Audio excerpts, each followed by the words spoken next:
Hello everyone. Today we are going to talk about syntax in Java programming, and then we'll talk about the keywords in Java programming. Okay, so this is going to be very simple. Don't worry. So let's understand the syntax part. Okay, syntax क्या होता है?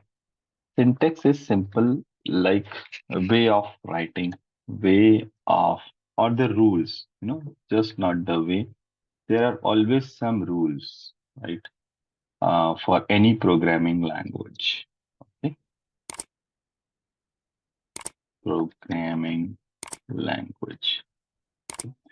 This is directly related to what you are writing. Okay? It's not about what logic you are putting. It's not about what logic you are applying in your program. It's related to how you are writing it. Okay. And is there any mistake about that? Okay. So for example हम एक programme बनाते हैं यहाँ पर. ठीक है. So yesterday we had this thing, right? Yes. Basic Java. Yeah, this one. We made a project. Basic uh, Java batch, right? Inside that we have created uh, practice, correct? This one, first program. This is our first program, right? तो इसमें syntax वाली क्या बात है ना? So we are talking about syntax part. So syntax is related to can I write it like small s here instead of capital S? No. So if I hover over it, it is showing me that system cannot be resolved. Means small s, but if I make it capital S, it will work. Okay. Can I delete this semicolon from here at the end? No, it will show me the error. Okay. And if you want to see the error, it will show you. Hover करो यहाँ पर दिख जाएगा. Syntax error, insert semicolon to complete block statement, right? So these are basic rules for the programs that for each statement, at the end, if it is a complete statement, semicolon will come at the end. Okay. जैसे कि ये comment है तो comment ऐसा ही होगा. It's a single line comment. अगर आपको multi line comment लिखना है तो आपको करना पड़ेगा slash star and then star slash at the end. So for example, here, whatever I can write anything. I am learning about syntax. This is not going to be executed. This is just for us. This is just for the programmer who is writing this program. This is commented. So at the time of execution, when you are executing it, तो इसने comment नहीं execute किया है. इसने तो जो हमने command दिया है बस वही एग्जीक्यूट किया है. Okay. It is executing only just these two lines. Fine. For the reference, I'm going to here, which is talking about the Java syntax here. So क्या होता है syntax? ये यहाँ पर बताया इन्होंने. So every line of code that runs in Java must be inside the class, right? Every line of code that runs in Java must be inside the class. आप देखो यहाँ जो प्रोग्राम हमने लिखा है इसमें public class first program name of the class है, फिर करली ब्रैकेट है. तो जो भी कोड होगा which will it will be with in this करली ब्रैकेट ओनली. ओके. जितनी भी चीजें आप लिखने वाले हो ये क्लास के स्कोप में ही आएंगी. इसके बाहर अगर मैं कोई कमांड लिखता हूँ, let's say if I right here system.out.println, ये तो इसको रिकॉग्नाइज भी नहीं कर रहा है, but let's do it here. देखो एरर है. And what is the error? If I hover over it, it is showing a multiple marker at this point, syntax insert. So it's what it is saying कि इसके बाद एक curly bracket लगाओ करके, right, which is not correct, right, but it is suggesting something, क्योंकि उसको लग रहा है ये क्लास के बाहर कैसे हो सकती है line, right?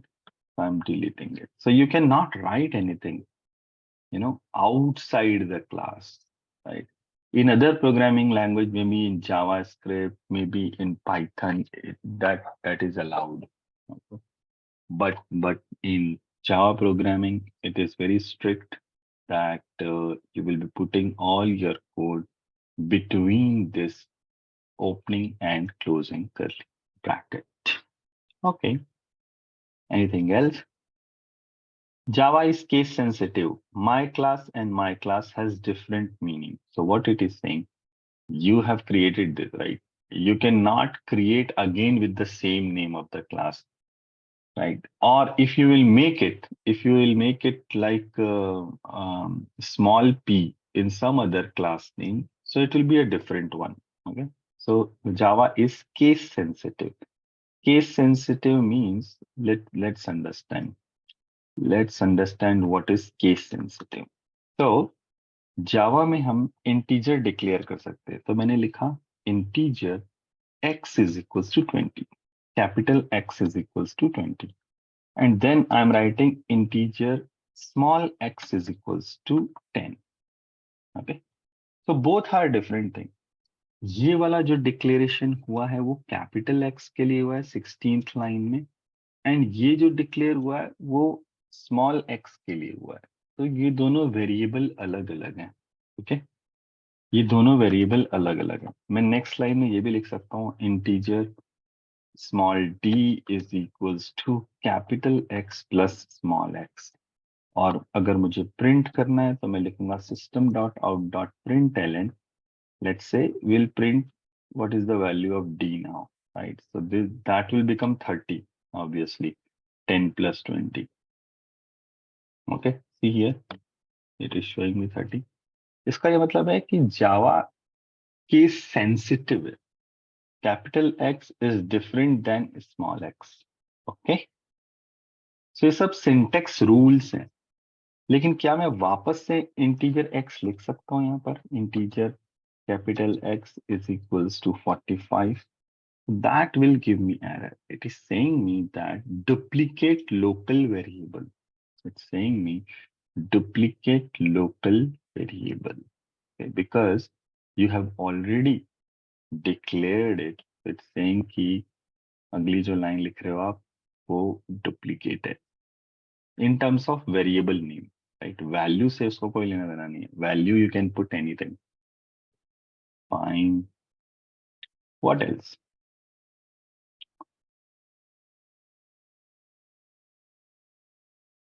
Okay, by default वैसे जब आप भी कोई भी क्लास बनाते हो तो ये जो फर्स्ट प्रोग्राम है ना, ये देखिए एक्सटेंशन इसका रहेगा dot Java. Okay, it will have extension Java. हर एक फाइल का एक एक्सटेंशन होता है, राइट? जैसे कि आप नोट पैड में जब बनाते हैं तो वो डॉट टी से सेव होता है. वर्ड में अगर आप काम करते हो माइक्रोसॉफ्ट वर्ड में, सो एक्सटेंशन डॉक रहता है, डॉट डॉक या डॉट डॉक एक्स रहता है, या डॉट पावर पॉइंट प्रेजेंटेशन बना रहे तो डॉट पीपीटी और डॉट पीपीटी एक्स होता है. वैसे ही जावा प्रोग्राम का एक्सटेंशन होता है dot Java. Okay, what else? Main method.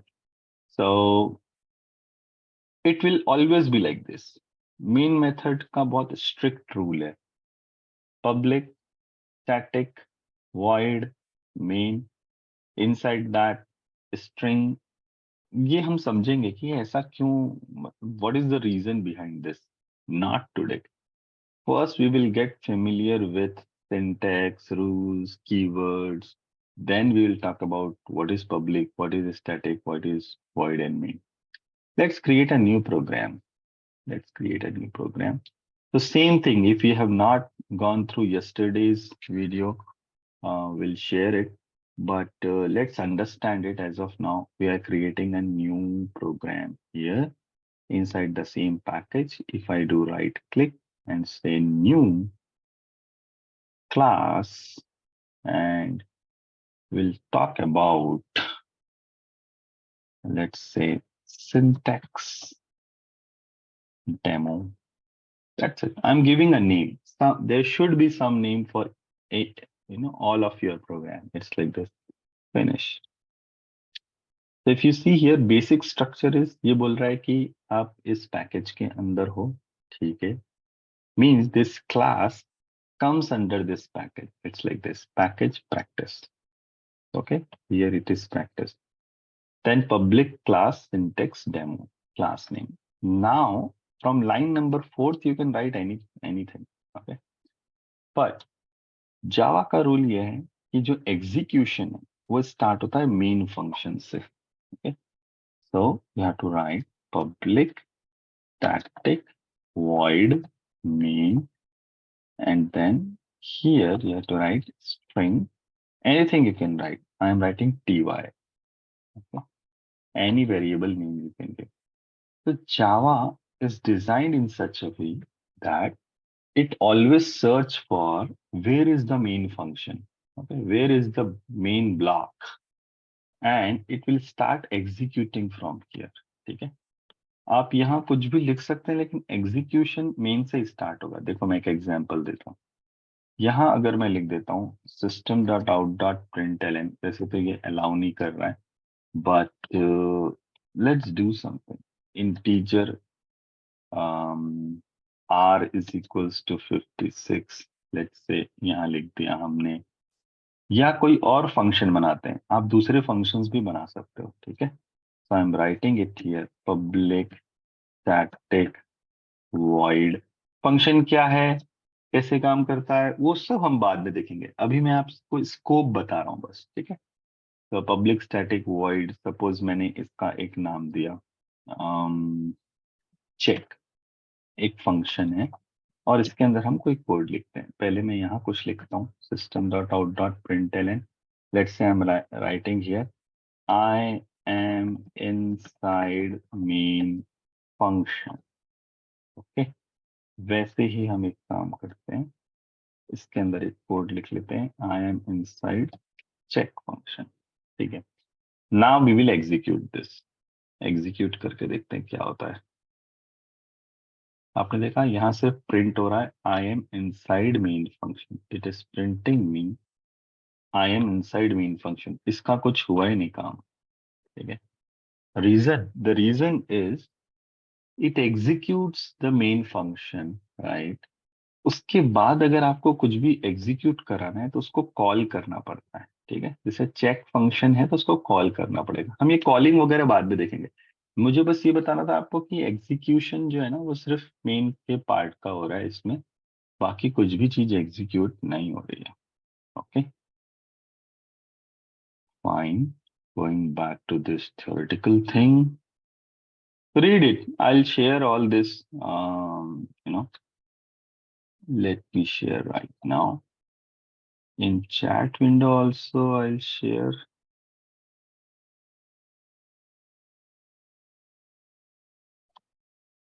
And here also, so that, as a reference, you can read it later on. Fine. What else? ये सब rule समझना जरूरी है, तभी हम आगे बढ़ पाएंगे. क्या होता है, कई बार प्रोग्राम्स लोग सीख जाते हैं, समझ जाते हैं, लेकिन बेसिक रूल्स ही नहीं पता है तो फिर बाद में एरर आती है उनको. ओके, व्हाट इज करली ब्रैकेट? ये बार बार हम करली ब्रैकेट क्यों लगाते हैं यहाँ पर? तो that defines the scope. Scope का मतलब है कि मेन फंक्शन का स्कोप इतना ही. Let's say it is starting from 8th line ending at 11th line. इसके अंदर आप जो भी कोड लिखेंगे वही एग्जीक्यूट होगा.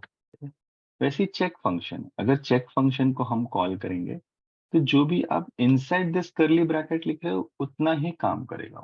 Okay, it will not do anything extra.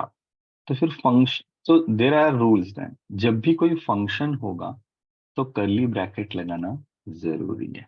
Okay, class start हो रही है तो करली ब्रैकेट लगाना जरूरी है. So these are the rules. Okay,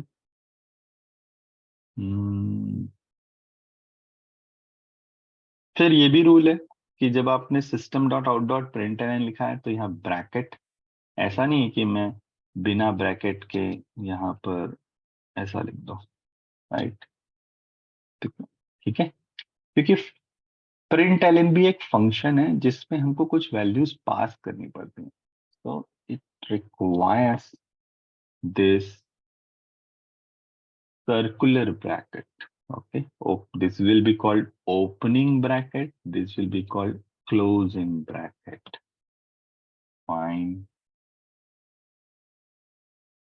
Okay, any other rule? That's it. That's it. So this is about syntax part. हम कुछ चीजें और सीखते हैं अभी, ठीक है?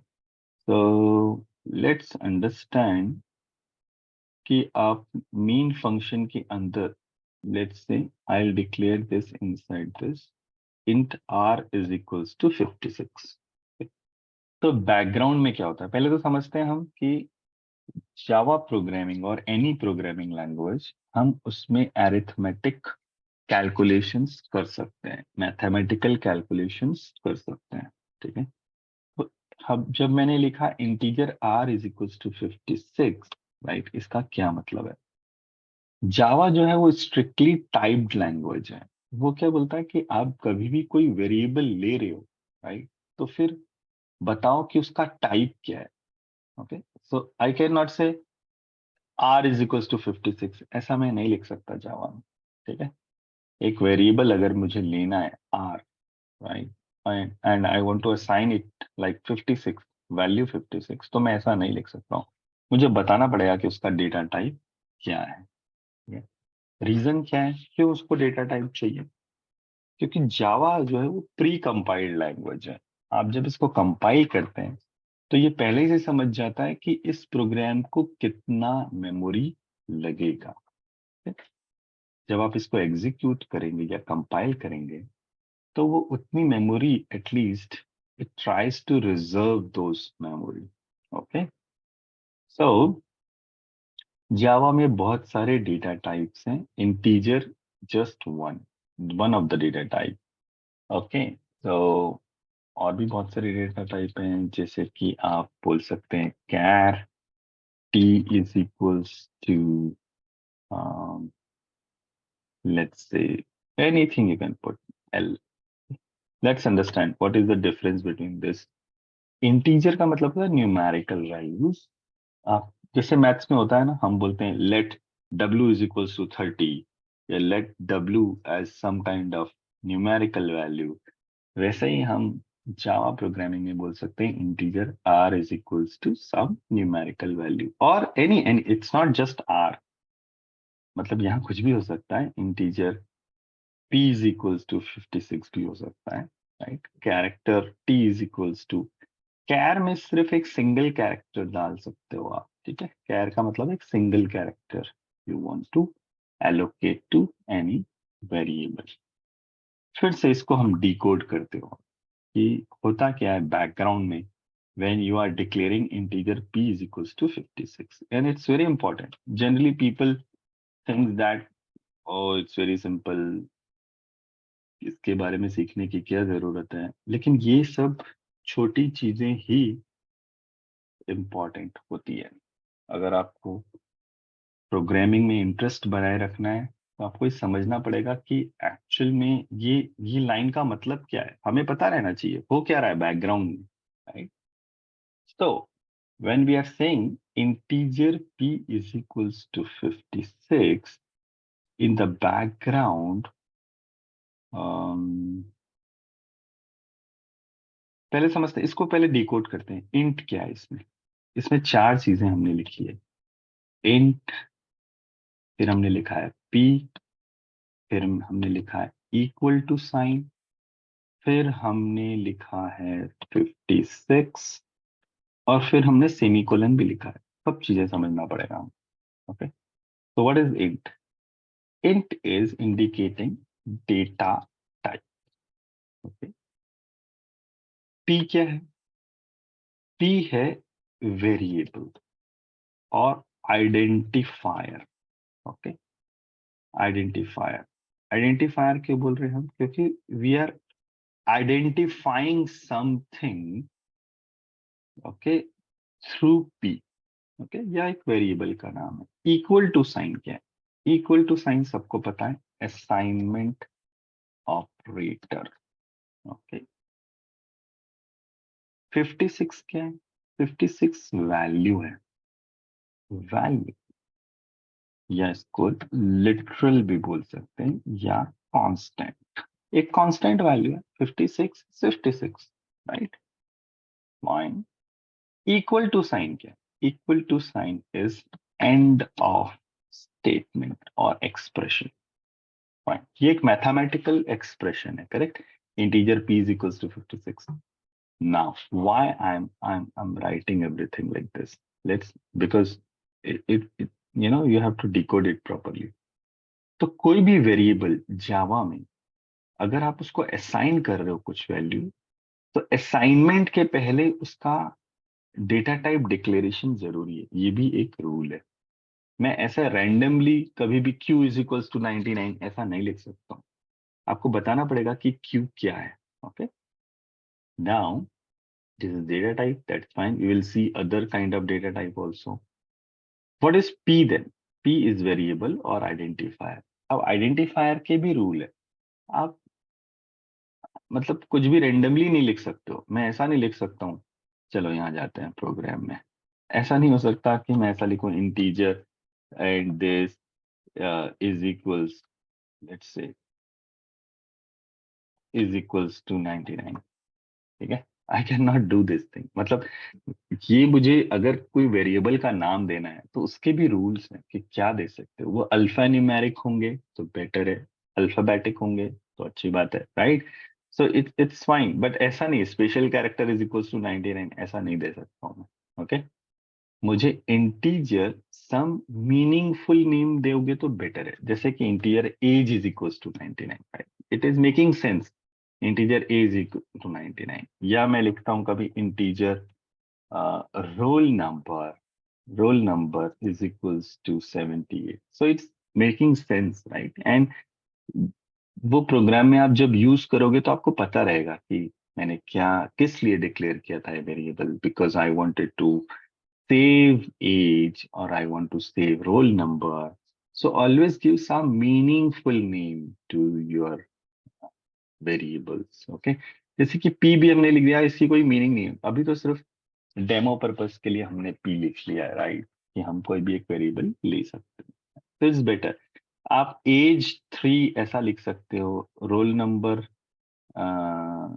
66, रोल नंबर 89, या अंडरस्कोर लगा सकते हो, right, roll number of class 10th, आप ऐसा लिख सकते हो, इट्स फाइन। इतना बड़ा भी वेरिएबल का नेम हो सकता है, ओके।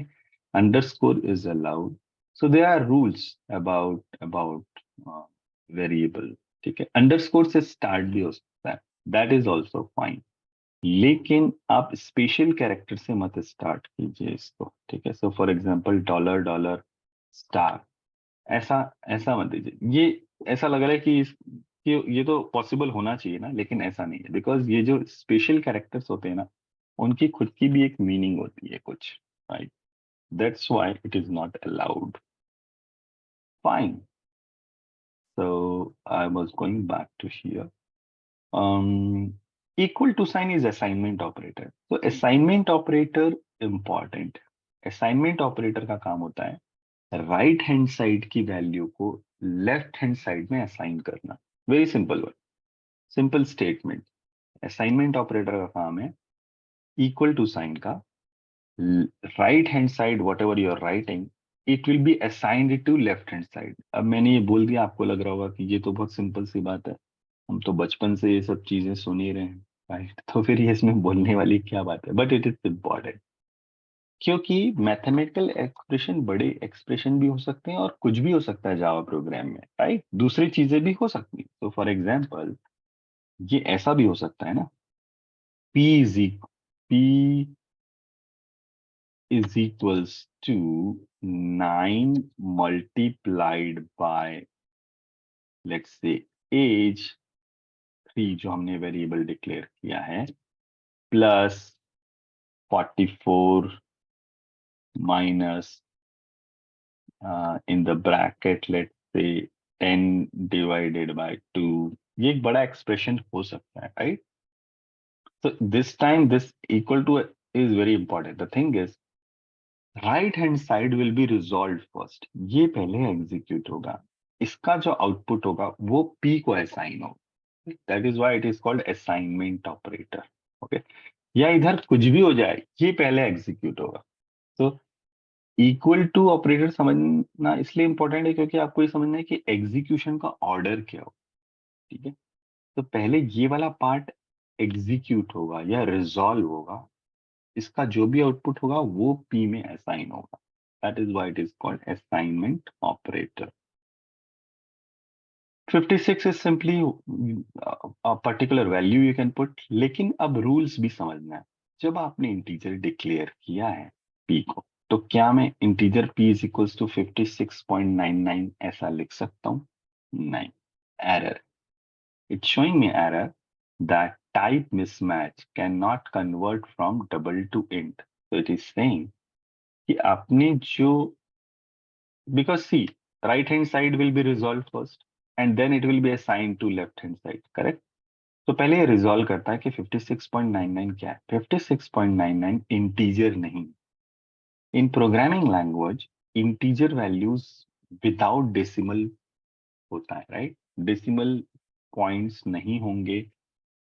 इंटीजर एक होल नंबर हो, होल नंबर का मतलब ये है कि उसमें डेसिमल नहीं हो सकते। आई am writing it here, integer should be without decimal. Okay. So when you're declaring int, उसकी वैल्यूज क्या क्या हो सकती हैं? उसकी वैल्यूज हो सकती हैं -67 चलेगा, ये भी चलेगा, 44 ये भी चलेगा, 450, 4580 ये भी चलेगा। ठीक है, बट क्या मैं ऐसा लिख सकता हूँ integer y is equals to c? नहीं। आप लिख सकते हो सकता है प्रोग्राम चल भी जाए, लेकिन it's not a good thing. Okay, आपको हमेशा नंबर्स ही एलोकेट करने हैं if you are declaring it integer. Can I write like integer y is equals to Nitesh? ऐसा नहीं करना है आपको। Okay, so rules, that is why we are learning this, what is the syntax and other rules. Fine, so this is not allowed. Fine, going back to that, then equal, then semicolon. Semicolon is end of statement. So when you are writing semicolon, that means this statement is complete. Let's do the next statement. So for example, अगर मैंने यहाँ पर integer p is equals to 56 लिखा है और मैंने semicolon दे दिया, तो मैं इसके just after this I can put another statement. That's perfectly fine, though it doesn't look good, right? हम जब नेक्स्ट लाइन में लिखते हैं तो ज्यादा क्लैरिटी है यहाँ पर, बट सेमीकोलन लिख लिया है तो इसका मतलब है कि वो स्टेटमेंट कंप्लीट हो चुका है। You can write another statement after this. Okay, it's like this. In fact यहाँ भी मैंने सेमीकोलन लिख लिया ना, तो मैं system dot out dot println को यहाँ लिख सकता हूँ। It will not change anything on the execution side. So if I'll still run it, मुझे कोई error नहीं आएगा। ठीक है, it's still printing I am inside main function. So okay, so semicolon means end of statement, right? But it's better to keep it in the next line here for better clarity and better look of your program.